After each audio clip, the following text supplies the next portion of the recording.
Chapter 7. Two Old Women.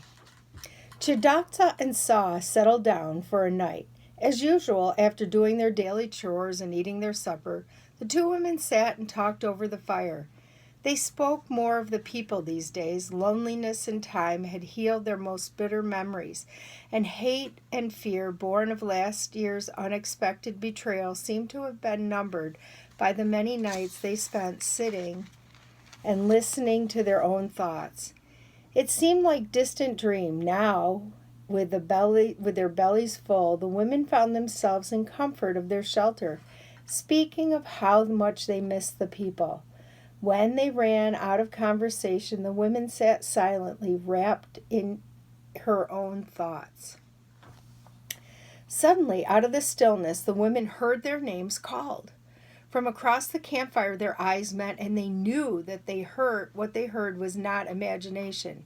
The man's voice became loud, and he identified himself. The woman knew that it was the old guide. Perhaps they could trust him. But what of the others? It was Chigdasa who spoke first. Even if we do not answer, they will find us. Sa agreed. Yes, they will find us, she said, and her mind raced with thoughts. What do we do? Chigdasa whined in panic. Sa took a while to think, and then she said, we must let them know we are here. Seeing the look of hysteria from her friend's eyes, Sa hastened to say in a smooth, confident tone, we must be brave and face them. But my friend, be prepared for anything. She waited a moment before she added, even death. This did not comfort Chidasa, who looked as frightened as her friend had ever seen her. The two women sat for a long time, trying to gather what courage they had left, and they knew they could no longer. Finally, Sa got up slowly and went outside in the cold air, hollering rather hoarsely, we're here. Dagu had been standing patiently alert while the young hunters eyed him in doubt. What if someone else, an enemy perhaps? Just as one of the men was about to voice his doubts, out of the darkness they heard Sa's answer, and the old guy's face broke into a wide smile. He knew it. He knew they were alive. Immediately they headed in the direction of the sound.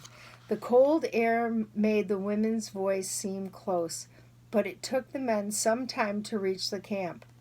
Finally, the men approached the light of the campfire that had been built outside the shelter. Standing by it were the two old women, armed with long, sharp, dangerous-looking spears. Dagu had a smile of admiration, and the old women stood like two warriors ready to defend themselves. We mean you no harm, he assured them. The women stared at him defiantly a moment before Sa said, I believe you come in peace, but why are you here? The guide stood for a moment unsure of how to explain himself. The chief sent us out to look and find you. He believed you were alive too, and he told us to find you. Why? Chigdasa asked suspiciously. I do not know, Dagu said simply. Indeed, he was surprised to find that he did not know why he or the chief thought he would happen at once find the two old women, for it was obvious that the women did not trust him or the other men. I will have to return to the chief to report that we have found you. The two women knew this. What then? Sa asked. The guy shrugged. I do not know, but the chief will protect you no matter what happens. Like he did last time? Chigdasa said sharply.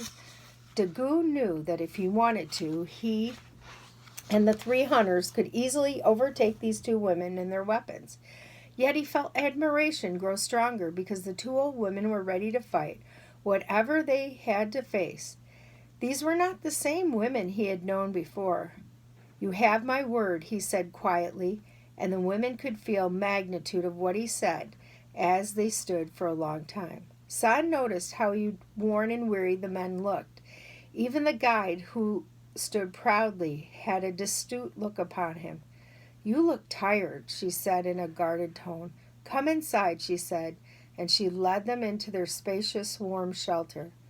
The four men entered the tent cautiously, knowing they were not welcome guests, and the women motioned them to sit down, and after the men were seated around the warm fire, Sa dug around in the back bedding along the back of the tent and pulled out a fish bag, handing them a portion of dried fish each to the men. As the men ate the fish, they looked around. They could see the women's bedding was made of newly woven rabbit fur. The two women looked in better shape than the people. How could that be? After the men ate their dried fish, Sa served them boiled rabbit broth, which they drank gratefully. Meanwhile, Chagdasa sat to the side, staring balefully at the hunters, making them feel uncomfortable. With astonishment, the men realized the two old women not only had survived, but had sat before them in good health, while they, the strongest of their band, were half starved. Sa also stared at the men as they ate their food. She noticed that they tried to eat slowly, but how they were in the light. She could tell from their faces that they had not been eating well. Chagdasa noticed this too, but her heart was filled with resentment at the unwanted intrusion, and she did not feel pity. When the men finished their food, Dagu looked at the women expectantly as he wanted them to say something. For a while, no one broke the silence. Finally, Dagu said, "The chief believed that you had survived, so he sent us out to find you." Chagdasa let out an angry grunt, and then the men turned to her. She gave them a mean look and turned her face away. But she could not believe that these people had the nerve to search for them. Surely Sa could see that they were up to no good. Sa reached out and patted her friend's hand consolingly. Then she turned to the men and said, "Yes, we have survived." Dagu's mouth twitched in amusement and Chagdasa's wrath, yet Sa seemed to hold too much of a grudge. He avoided the glaring eyes of Chagdasa and spoke to Sa instead. "We are starving, and the cold gets worse, and we have very little food, and we are in the same shape we were when we left you. But the chief hears you are well. He will ask you to come back to our group.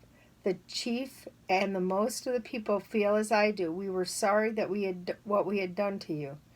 The women sat silently for a long time. Finally, Sa said, "So you may leave us alone once more, just when we need you the most?" Dagu looked at her for a few moments to respond, wishing the chief was here to answer, for the chief was more experienced in answering these questions. "I cannot say that it is not to happen again. In hard times some grow meaner than wolves, and others grow sacred to the weak. Like I did when you were left behind." Dagu's voice filled with a sudden emotion of words that he steadied his voice and he continued. "I can tell you one thing right now. If it ever does happen again, I will protect you with my own life as long as I live."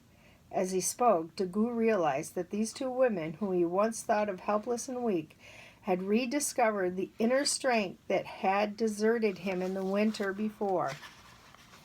Now somehow he knew that he would never believe himself to be old and weak again. Never. The young men sat quietly and listened to the exchange between their elders. Now one of them spoke out of youthful, passionate voice.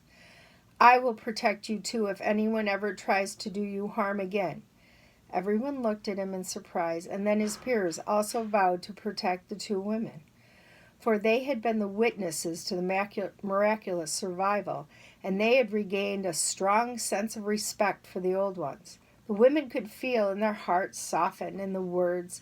Still there was distrust, for they alone believed these men, and the women were unsure. What about the others?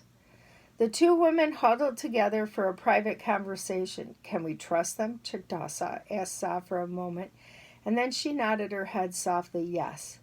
"What of the other people? What if they find our catches? Do you think they will hold us back when they see all our food? Look how hungry these men are. Last year they did not respect us. Here you are willing to let them come to us? My friend, I fear they will take all of our food from us, whether we like it or not." Chagdasa and Sa already had that thought of this, but she was not afraid. Instead, she answered, "We have to remember that they are suffering. Yes, they were too quick to condemn us, but now we have proven them wrong.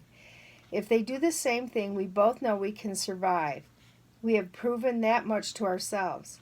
Now we must put aside the long pride long enough even to remember that they are suffering. If not for the adults, then for the children. Could you forget your own grandson?" Chagdasa knew that her friend was right, and as usual, no, she could not be selfish and let her grandson go hungry when she had so much food to eat. The men waited patiently as the two women whispered between themselves. Sa was not through talking, for she knew what was happening and needed confidence to face the future. They do not know we have done well for ourselves, but tomorrow in the daylight they will see, and we will know if what they say is true. But remember this, my friend, if they do the same to us again, we will survive. And if they truly mean what they say, then maybe we will always be reminder to them in the harder times ahead. Chagdasa nodded in agreement. For a moment, seeing the members of the band, she felt her old fears and renewed strength. She looked at her friend with great fondness. Sa always seemed to know the right thing to say. In the shelter that night, the two old women and the guide exchanged stories, while the younger men sat and listened respectfully and attentively in the silence. The old man told of all what had happened to the people since they had left the two women behind. He spoke of the ones who had died. Most were children. Unleashed tears glistened in the old woman's eyes, for they had loved some of these people, and the children were among their favorites. The woman could not bear to think of how much the children might have suffered before they died so young and so cruelly. After Dagu finished his story, Sa told him how they had survived. The men sat with mixed emotions. The story told and sounded unbelievable, yet the women were in his presence, and it was evidence of the truth. Sa did not mind to look in awe as she saw the men's faces. She continued to tell of her story and how she looked back into the eventful year she and Chagdasa had shared. When she ended the story by telling them of their many food catches, their visitors' eyes became alert. When we heard your voice the first time, we knew we could trust you. We also knew that since you were able to find us in the night, that it would take little time to find the food catches too. That is why I'm telling you this now. We know you mean us no harm, Sa spoke. But what of the people? If they can do such a thing and leave us behind, then they will have no feelings about taking what is ours. They will think of us again as weak and old, and no need for our large catches. I do not blame them now for what they have done to us, but for my friend and I, hunger can do to a person. But we have worked hard for what we have, and though we knew we were too much for both of us to eat this winter, we stored it anyway. Maybe it was because we thought this might happen. Sa paused to consider her words carefully. We will share with the people, but they must not become greedy and try to take our food, for we will fight to our deaths for what is ours. The men sat in silence and listened to Sa speak in a strong, passionate voice. Then she laid down her terms. You shall stay in the old camp. We do not wish to see anyone but you, Sa motioned to Dagu and the chief. We will give you food, and we hope the people will eat sparingly in knowledge of harder times to come. This is all we can do for you, the guide acknowledged in acknowledgement in a quieter voice. I will return with that message to the chief. After they said all that had to be said, the women invited the men to sleep on the side of the shelter. For the women in a long time, the women felt themselves relaxed. In those long months they feared many things. Now their visions of wolves and other predators fell away, and the women fell into a worry-free sleep. They were no longer alone.